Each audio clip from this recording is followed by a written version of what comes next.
Hello everyone. Today we will discuss class 6 chapter number 13 power of a people. Okay, first topic है इसमें representative democracy. तो सबसे पहले तो ये समझना जरूरी है कि what do you mean by democracy? Okay देखो डेमोक्रेसी का सिंपल वे में मीन ये है कि जो जिस कंट्रीज में जितने भी उसके सिटीजन्स हैं जो पीपल्स हैं अगर वो अपने जो उनका रूलर है अगर उसे वो इलेक्ट कर सकते हैं, अगर अपने रूलर को इलेक्ट कर सकते हैं तो हम कह सकते हैं कि वो पीपल्स उस कंट्री में ये डेमोक्रेसी है। ओके, तो उस कंट्री को हम डेमोक्रेटिक कंट्री हम कह सकते हैं उसे। ओके, तो ये जो टॉपिक है रिप्रेजेंटेटिव डेमोक्रेसी मींस कि जो पीपल्स हैं जो सिटीजन्स हैं किसी कंट्री के, ओके, वो अपने रिप्रेजेंटेटिव को वो इलेक्ट कर रहे हैं। ओके, इलेक्ट कर रहे हैं और इलेक्ट करके वो क्या करेंगे, रिप्रेजेंटेटिव अपनी गवर्नमेंट को फॉर्म करेंगे वो। ओके, अब इसके डिफरेंट मेथड्स हैं कि किस तरह से आप अपने रिप्रेजेंटेटिव को आप इलेक्ट कर सकते हैं आप, ओके, ताकि वो गवर्नमेंट फॉर्म करेंगे वो। Okay, so the different process for government forming process are, देखो सबसे पहले क्या है, एग्जांपल है इंडियन कंट्री का कि पीपल ऑफ इंडिया जितने सिटीजन्स हैं इंडियन कंट्री के।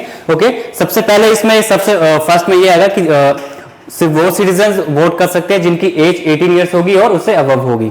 Okay, so people of India, फिर उसके बाद इलेक्शंस की डेट अनाउंस होगी by election commission of India.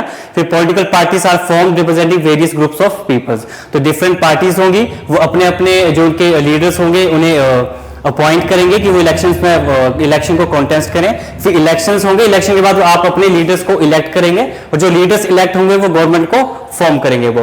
Okay, तो ये गवर्नमेंट फॉर्मिंग प्रोसेस है ये। ओके, तो जो पीपल्स है जो अपने रिप्रेजेंटेटिव को इलेक्ट कर रहे हैं, जो गवर्नमेंट को फॉर्म कर रहे हैं, तो वो क्या करेंगे, वो therefore they send their representative, कौन सेंड करें, जो peoples of country, they send their representative to the parliament, these representatives these form the government. Okay, there are several institutions and methods that provide appropriate checks and balance to the functioning of the government. There are various measures to strengthen a democracy, such as having a fair distribution of power among the people and the government. Okay, तो ऐसा नहीं है कि जो peoples हैं अगर उन्हें जो अपने लीडर्स को अपॉइंट किया, इलेक्ट कर दिया उन्होंने और वो अपनी गवर्नमेंट को फॉर्म करे तो उनके पास सभी पावर्स आ गई हैं। ओके, तो इसमें आपको बताया गया है कि किस तरह से जो पावर्स दी गई है गवर्नमेंट को वो किस तरह से कौन कौन से इंस्टीट्यूशन कौन कौन से ऑर्गन्स हैं जो कि उसके ऊपर आई रखते हैं, मींस कि वो उसके ऊपर नजर रखते हैं कि किस तरह से वो चेक एंड बैलेंस करेंगे वो, कि वो अपनी पावर को अच्छे से यूज कर रहे हैं या कोई अपनी पावर्स का वो मिसयूज तो नहीं कर रहे हैं। और मैक्सिमम इंडियन कंट्री में इस तरह से गवर्नमेंट फॉर्म की गई है, हमारे कॉन्स्टिट्यूशन में इस तरह से लिखा गया है कि जो पावर्स है वो किसी भी एक ऑर्गन के पास नहीं है। ओके, तो जितने भी वैसे मेनली 3 ऑर्गन्स हैं, like legislature, executive and judiciary, तो तीनों में डिफरेंट जो पावर्स है वो डिवाइड की गई है। ओके, तो लेजिस्लेशन में भी आगे और एग्जीक्यूटिव्स में भी आगे central government and state government include है उसमें। ओके, तो किस तरह से जो गवर्नमेंट फॉर्म हो रही है, तो किस तरह से गवर्नमेंट की जो पावर्स हैं कि आप किस तरह से अपनी कंट्रीज को अच्छे से रन करेंगे, जो एडमिनिस्ट्रेशन है कंट्री का किस तरह से रन करेंगे। ओके, तो जो पावर्स है किस तरह से उन पावर्स को चेक किया जाता है। ओके, तो सबसे पहले constitution it is a written document which comprises rules according to which a country is governed while protecting the interest of its people. Second one is distribution of power. तो जैसे मैंने आपको बताया कि जो पावर्स है वो डिस्ट्रीब्यूट की गई है।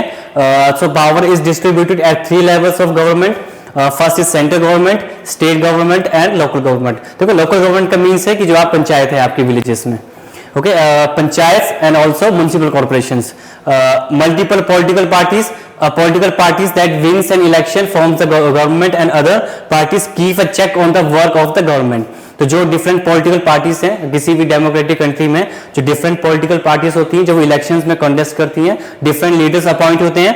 ओके, तो जो अपोजिट पार्टी होगी, जो रूलिंग पार्टी के लीडर्स नहीं होंगे, वो क्या करते हैं, तो जितने भी जो गवर्नमेंट होती है, जिन लीडर्स ने गवर्नमेंट फॉर्म की होती है, वो उनके ऊपर उनके वर्क के ऊपर वो चेक एंड बैलेंस रखते हैं कि उनके वर्क को वो रिवाइव करते रहते हैं बार बार वो। ओके, ताकि ये वर्क अच्छे से कर रहे हैं या अच्छे गवर्नमेंट जो अच्छे से वर्क कर रही है या वो वर्क नहीं कर रही है। Okay, last one is courts. The courts maintain the supremacy of the constitution in the country and courts can overrule the decision taken by the government if those are not according to the provisions of the constitutions. Okay, तो देखो जब courts की बात करेंगे तो हमारे Indian country में सबसे बड़ा कोर्ट है इसे कहते हैं सुप्रीम कोर्ट ऑफ इंडिया, वो दिल्ली में है। उसके बाद जितने भी स्टेट्स हैं इंडियन कंट्री में 28 स्टेट्स हैं, तो सभी स्टेट्स के अपने अपने हाई कोर्ट्स हैं। ओके, तो उन हाई कोर्ट्स में सुप्रीम कोर्ट की अगर बात करेंगे तो वहां पे एक चीफ जस्टिस ऑफ इंडिया होता है, बाकी 30 जजेस होते हैं ऑलमोस्ट। ओके, और हर स्टेट में डिपेंड टू देयर पॉपुलेशन कितना साइज है स्टेट का, तो उसके अकॉर्डिंग ही जो नंबर्स हैं जजेस के वो काउंट किए जाते हैं वो। ओके, तो जो कोर्ट्स का क्या वर्क है, देखो जितना भी जो वर्क है गवर्नमेंट कोई अगर लॉ मेड करती है या कोई भी वर्क है अगर पीपल्स के अकॉर्डिंग नहीं होता है, उनके अगर जो राइट्स है उनको अगर जो उनके राइट्स हैं अगर उनको डिस्क्रिमिनेट किया जाता है या वायलेट किया जाता है, ओके, तो जो कोर्ट्स हैं तो कोर्ट्स उनको मेंटेन करते हैं उन्हें, ओके, कि गवर्नमेंट अच्छे से वर्क कर रही है या वर्क नहीं कर रही है, या फिर गवर्नमेंट ने कोई ऐसा लॉ तो नहीं मेक कर दिया जो कि पीपल के वेलफेयर के लिए वर्क नहीं कर रहा है। ओके, तो ये these are the checks on powers of the government, कि गवर्नमेंट की जो पावर्स दी गई हैं, जो आपको अपने रिप्रेजेंटेटिव्स को आप इलेक्ट करेंगे फिर वो गवर्नमेंट को फॉर्म करेंगे, तो ऐसा नहीं है कि अगर उन्होंने गवर्नमेंट बना लिया तो फिर वो बिल्कुल किंग ही बन जाएंगे वो।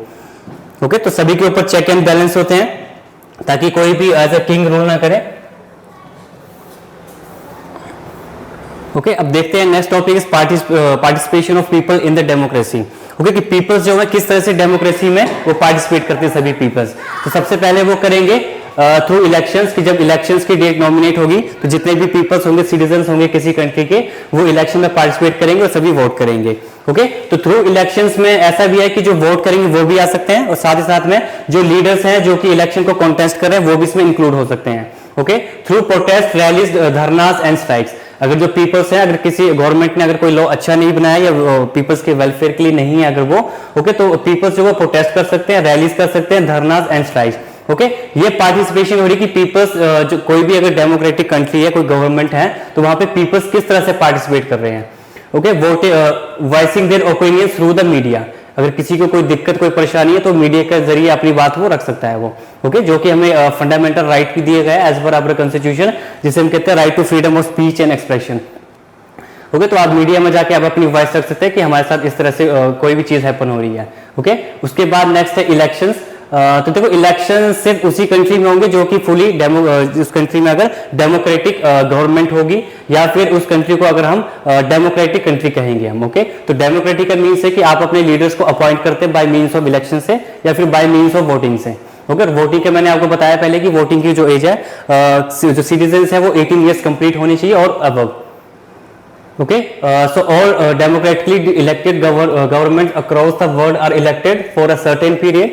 In India, the elected representatives can form the government for only a period of 5 years. Okay, तो जितने भी जो लीडर्स अपॉइंट करते हैं हम इलेक्शंस के थ्रू, उनकी जो टर्म्स है फिक्स की गई है as per our constitution, fix की गई है कि आप 5 इयर्स के लिए आप इलेक्ट होंगे। ओके, अगर आपको दोबारा फिर से अगर आपको नॉमिनेट होना है तो आप फिर इलेक्शन में पार्टिसिपेट कीजिए और इलेक्ट होके आप आ जाइए। ओके, तो in any successful democracy the people have the power to judge the performance of the elected representatives and make them accountable through regular and periodic elections. Okay, वही बात है कि अगर आपको किसी लीडर का जो आपने अपॉइंट किया है, उसे इलेक्ट किया है, अगर आपको उसका वर्क अच्छा नहीं लगता है, अगर 5 साल तक आपको लगता है कि इसने बिल्कुल भी अच्छा वर्क नहीं किया है, तो जब दोबारा से इलेक्शंस होंगे तो आप उसकी एज पर देयर परफॉर्मेंस के आपसे उन्हें दोबारा इलेक्ट कर सकते हैं और इलेक्ट आप नहीं भी कर सकते हैं। ओके, इसलिए कहा जाता है कि जितने भी जो लीडर्स हैं आप अपॉइंट करें वो आपके लिए और गवर्नमेंट के लिए अकाउंटेबल हैं वो। Okay, and protest, rallies and dharnas and strike, तो वेरियस मेथड्स हैं जो कि पीपल अपने व्यूज को एक्सप्रेस कर सकते हैं। साथ में यहाँ भी हमने किया कि वो जो आपके व्यूज हैं आप मीडिया के थ्रू भी आप बता सकते हैं, और जो प्रोटेस्ट, रैली, धरना भी कर सकते हैं थ्रू इलेक्शन। ये पार्टिसिपेशन एंड पीपल की डेमोक्रेसी में, ये टॉपिक भी इसी में इंक्लूड होगा। ओके, कि अगर मान लेते हैं कि अगर गवर्नमेंट ने कोई अच्छा लॉ मेक नहीं किया या कोई पॉलिसी अगर अच्छी नहीं है उनकी, जो वेलफेयर ऑफ पीपल के वेलफेयर के लिए वर्क नहीं कर रही है, तो आप प्रोटेस्ट, रैली, धरना, स्ट्राइक से आप अपनी वॉइस को आप आगे गवर्नमेंट तक रख सकते हैं। Okay, next topic is media, कि मीडिया किस तरह से एक इंपॉर्टेंट रोल प्ले करता है ताकि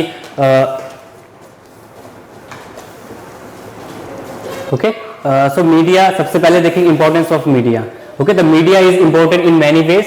Through the media, citizens can learn about new policies or law made by the government. तो आप मीडिया के थ्रू आपको मालूम पड़ सकता है कि जो गवर्नमेंट है किस तरह से वो कौन सी पॉलिसीज न्यूली मेक कर रही है, कौन से लॉ जो गवर्नमेंट ने मेड किए हैं वो आपके बेनिफिट के लिए है या नहीं है वो। Okay, and citizens can respond to the government actions and express their opinion about government functioning. Okay, तो आप अपने व्यूज भी आप रख सकते हैं मीडिया के थ्रू कि गवर्नमेंट जो अच्छे से फंक्शनिंग कर रही है या नहीं कर रही है, आपकी जो व्यूज हैं, आपकी जो ओपिनियंस हैं, आप उन्हें मीडिया के थ्रू अपने एक्सप्रेस कर सकते हैं उन्हें। Okay, if required the government can defend its decision by holding a press conference. Okay, अगर गवर्नमेंट को लगता है कि नहीं हमने ठीक किया है या उन्हें कोई अपनी कोई मिस्टेक है, अगर उसे इंप्रूव करना है तो वो प्रेस कॉन्फ्रेंस के थ्रू बता सकते हैं। ओके, तो जो मीडिया है उसकी काफी इंपॉर्टेंस है, वो आपके ओके तो डेमोक्रेसी में जो भी कोई कंट्री अगर डेमोक्रेटिक फुली डेमोक्रेटिक है तो वहां पे मीडिया की काफी इंपॉर्टेंस है। ओके, अगर बात करें अगर अदर कंट्रीज की तो वहां पे जो मीडिया है उसे बिल्कुल भी पूरे राइट्स नहीं दिए गए हैं, सिर्फ गवर्नमेंट की जो वॉइस है सिर्फ वही रख सकते हैं। ओके, काफी कंट्रीज के एग्जांपल है, सबसे बेस्ट एग्जांपल है लाइक चाइना।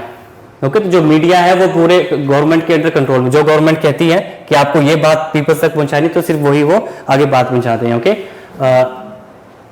ओके, तो उसके बाद नेक्स्ट है कॉन्फ्लिक्ट्स इन डेमोक्रेसी, कि डेमोक्रेसी में कौन कौन से कॉन्फ्लिक्ट्स हो सकते हैं, लाइक रीजंस फॉर कॉन्फ्लिक्ट। तो कॉन्फ्लिक्ट का तो ये है कि अगर आप में किसी टू पर्सन के बीच में फाइट हो रही है तो आपके कॉन्फ्लिक्ट्स हो गए उसमें। ओके, फिर चाहे टॉपिक कोई भी हो, ओके, वेरियस टॉपिक्स हो सकते हैं। Whenever there is a difference of opinion और clash of interest there is a conflict, it can occur between people, state और कंट्रीज। ओके, तो जो कॉन्फ्लिक्ट है वो पीपल्स के बीच में भी क्रिएट हो सकता है, टू स्टेट्स के बीच में भी और कंट्रीज के बीच में भी हो सकता है, चाहे फिर वो डिफरेंट इश्यूज के लिए हो। ओके, तो such conflicts can possibly lead to violence and loss of lives and property as one group decide to use force against the other to prevent them from protesting. Okay, and such situation should be avoided at all costs to have a peaceful and democratic environment. What are the types of conflicts? The various types of conflicts are conflicts within a community about certain sections or a certain groups, or in the community feel isolated, if the community feel is isolated or discriminated between them or against them. Okay, and the second one is conflicts between two or more states or countries occur when they have difference regarding the sharing of geographical areas and resources. इसमें कोई भी different issue हो सकते हैं, चाहे आप किसी अगर आप टेरिटरी की बात करें, बॉर्डर एरिया की बात करें, जियोग्राफिकल एरियाज की बात करें, चाहे रिसोर्सेज की बात करें, तो किसी भी टू स्टेट्स में और टू कंट्रीज में कॉन्फ्लिक्ट हो सकता है। Okay, conflicts between individual and the state occur when the government tries to impose certain rules that are not acceptable to the people. Okay, कि ऐसे कोई कॉन्फ्लिक्ट जो कि किसी इंडिविजुअल और स्टेट के बीच में अकर्स हो रहे हैं, ताकि जो पीपल्स हैं उन्हें लग रहा है कि जो लॉज हमें मेक किया गया है हमारे लिए वो अच्छे पीपल के वेलफेयर के लिए नहीं है। ओके, तो वहां से भी कॉन्फ्लिक्ट अराइज हो सकते हैं। ओके, तो उसके बाद जितने भी डिफरेंट जो कॉन्फ्लिक्ट्स हैं, तो कौन कौन सी ऐसी ऑर्गेनाइजेशंस है जो कि आपके कॉन्फ्लिक्ट्स को आपके कॉन्फ्लिक्ट्स को वो दूर कर सकते हैं। ओके, उसे सॉल्व कर सकते हैं उसे वो। ओके, तो सबसे पहले है कि कोई भी कॉन्फ्लिक्ट है, लाइक सबसे first is organisation to resolve conflict, first is police, army and court. Local and state government address conflict related to, तो जो local and state level government है वो कौन से कॉन्फ्लिक्ट को रिलेट करते हैं, कौन से एड्रेस करते हैं, अगर लोकल एरियाज के बीच में, स्टेट के अगर विद इन द स्टेट है, ओके, एंड इंडिविजुअल्स और ग्रुप्स। ओके, और अगर सेंट्रल गवर्नमेंट अगर कौन से ऐसे इश्यूज है, कौन से कॉन्फ्लिक्ट है जिसको रिजॉल्व कर सकते हैं वो, तो अगर वो चाहे टू डिपार्टमेंट्स के बीच में हो, टू ऑर्गेनाइजेशंस हो, या फिर टू स्टेट्स के बीच में, या मोर देन टू स्टेट्स के बीच में। ओके, तो जो सेंट्रल गवर्नमेंट है वो कॉन्फ्लिक्ट को वो रिजॉल्व कर सकती है वो। ओके, उसके बाद नेक्स्ट है what do you mean by equality and justice. तो इक्वलिटी मींस एक फंडामेंटल राइट भी दी गई हमें, राइट टू इक्वालिटी। ओके, जिसमें कि जितने भी सिटीजन्स हैं इंडियन कंट्री के सभी को राइट है कि सभी इक्वल्स हैं ऑन द बेसिस ऑफ, चाहे वो किसी भी रेस या किसी भी रिलीजन को बिलोंग करता हो, तो गवर्नमेंट को इससे कुछ नहीं, जैसे जो कॉन्स्टिट्यूशन में बताया गया है कि एज पर आवर कॉन्स्टिट्यूशन तो all the Indian countries in the Indian country peoples are equal irrespective of their race, caste, gender, date of birth and etcetera so on. Okay, if any person is like अगर किसी भी person के अगर कोई fundamental rights हैं अगर उन्हें violet किया जाता है, ओके, अगर उन्हें लगता है कि उनके साथ डिस्क्रिमिनेशन हुई है, उनके फंडामेंटल राइट्स को वायलेट किया गया है, ओके, तो वो पर्सन डायरेक्ट कोर्ट जा सकते हैं और वहां से जस्टिस ले सकते हैं। ओके, लाइक ऐसे आर्टिकल 32 है इंडियन कॉन्स्टिट्यूशन में, जिसे कहा जाता है heart and soul of the Indian constitution. Means उसमें कहा गया है कि आपके जितने भी जो fundamental rights, like 7 fundamental rights हैं जो कि इंडियन पीपल्स को प्रोवाइड किए गए एज पर अवर कॉन्स्टिट्यूशन, अगर किसी भी पीपल्स के अगर फंडामेंटल राइट को वायलेट किया जाता है तो you can go directly to the supreme court of India. Okay, and the supreme court is binded to resolve your issues. Okay, means ये है कि अगर आपके फंडामेंटल राइट को अगर वायलेट किया जाता है, चाहे कोई पर्सन वायलेट करता है या कोई स्टेट वायलेट करता है, ओके, तो आप डायरेक्ट सुप्रीम कोर्ट जा सकते हैं। सुप्रीम कोर्ट क्या है, वो बाइंड किया गया सुप्रीम कोर्ट को एज पर अवर कॉन्स्टिट्यूशन कि आपको उनकी बात सुननी पड़ेगी, आपको जो केस है आपको एंटर करना ही पड़ेगा आपको। उसमें डिफरेंस जो है कि ऐसे कौन कौन से ऐसे बेसिस हैं जिसके ऊपर जो पीपल्स हैं उनके साथ इक्वलिटी, उनके साथ इनइक्वालिटी के साथ बिहेव किया जाता है। ओके, लाइक मैंने आपको पहले भी बताया कि इररिस्पेक्टिव ऑफ देयर, किसी भी कास्ट के हो, किसी भी रिलीजन के हो, किसी भी रेस के हो, किसी भी जेंडर के हो, ओके, चाहे फिर उनका date of place of birth कहीं का भी हो।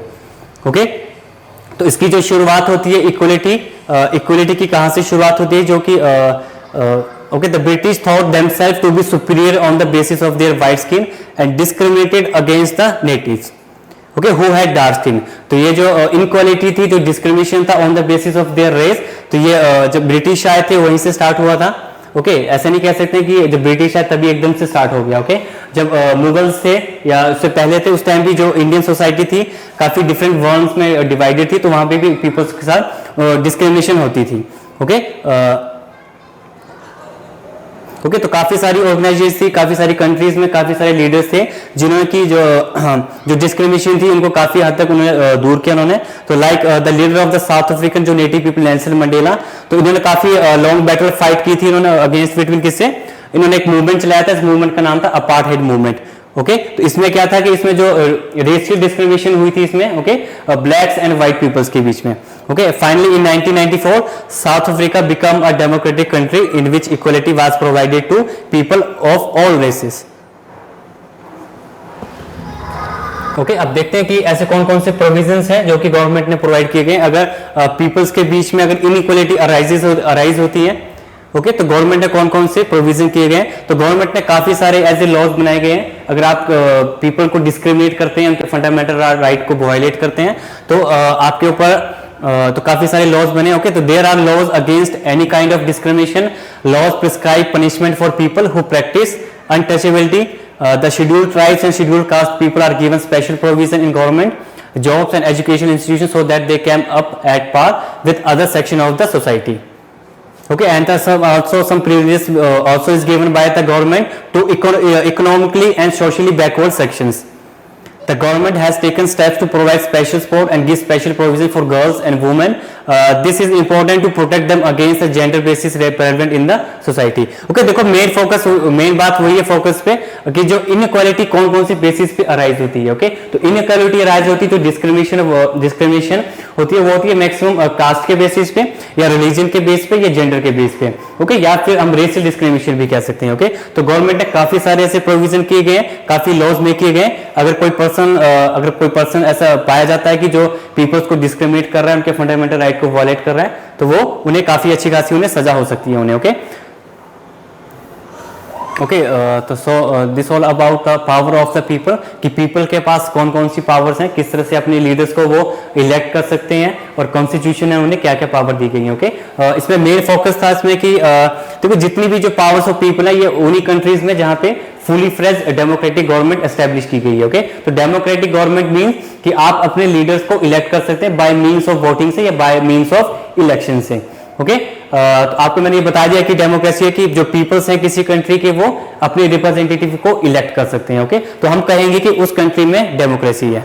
ओके, बाकी डिफरेंट पार्ट्स किए थे हमने, ऑर्गेनाइजेशंस भी की थी कि जो 3 मेन ऑर्गन्स हैं गवर्नमेंट के जो कि काफी अच्छे से वर्क करते हैं कि वो गवर्नमेंट जो पीपल्स हैं वो गवर्नमेंट उनके पीपल्स के वेलफेयर के लिए वर्क कर रही है या नहीं वर्क कर रही है। ओके, इसमें रीजंस फॉर कॉन्फ्लिक्ट और टाइप ऑफ कॉन्फ्लिक्ट भी थे कि कौन कौन से रीजंस हैं जो कि कॉन्फ्लिक्ट को अराइज करते हैं।